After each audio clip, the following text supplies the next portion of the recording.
think it's a strong case, and I think Hunter Biden's goose is cooked. The issue is, did he knowingly purchase a firearm while an abuser or user of a controlled substance? He was an abuser and a user. He bought the gun in 2019. He was already an abuser and user, as chronicled in his memoir, Beautiful Things, and on his laptop. Everyone knows it. That was attorney Danny Karen on with us on the early edition of Balance of Power, talking about the Hunter Biden gun case, the trial now underway. The jury is selected, and back with us our political panel, Rick Davis of Stone Court Capital, Jeannie Shanzano, a political science professor at Iona University, senior democracy fellow with the Center for the Study of the Presidency and Congress. Good to see you both again. Jeannie, it's never good when Danny Karen says on TV that your goose is cooked. And I realize that's not a good day for Hunter Biden, but what does it matter politically for Joe Biden? It is a very tough day for Joe Biden, and I think personally, obviously, the entire family more than anything. And we have seen them hugging Hunter Biden very, very close just over the last weekend, going to church together, biking, the First Lady in the courtroom with him today.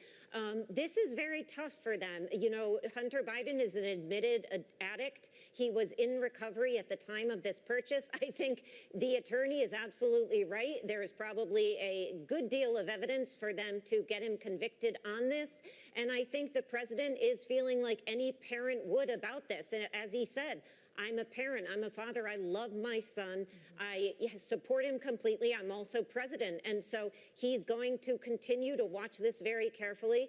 But I do believe Hunter Biden, unless the defense is able to find a way to show that he didn't check that box, is going to probably be convicted of these charges. It's very difficult to imagine there's a way around this legally.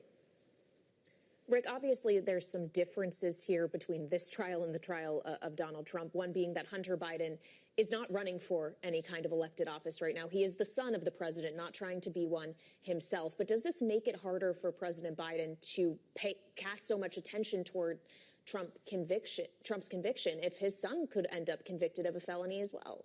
Yeah, I think the Trump conviction just swarms over everything, right? I mean, it's the first time in history a former president's ever been convicted of a crime.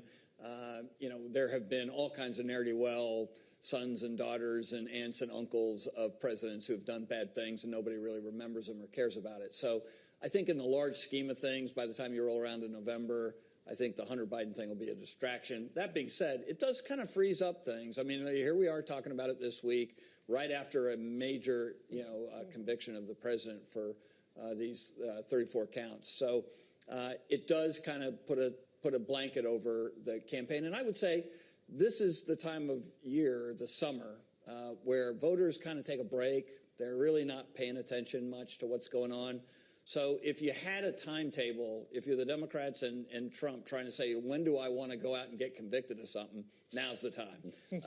And so the question is, how much do people really care about it? And I would doubt that this is going to have a big impact. But this election will be on such small margins, 100,000 people, 50,000 people, 25,000, that it really doesn't take much to have an impact on this election right now. We just have a minute, Jeannie. You mentioned the personal trial that this is for the Biden family. We saw the First Lady in the courtroom today. To the extent that Joe and Jill Biden stick with their son, is that not something that voters would reward? You know, I don't know if they will reward it, but I do think that they will see Joe Biden and the First Lady as very human. So many of us know people who have struggled with addiction. This is very, very difficult. And, Joe Biden has made that case. So I think people will see the human side of him. All right, Jeannie Shanzano and Rick Davis are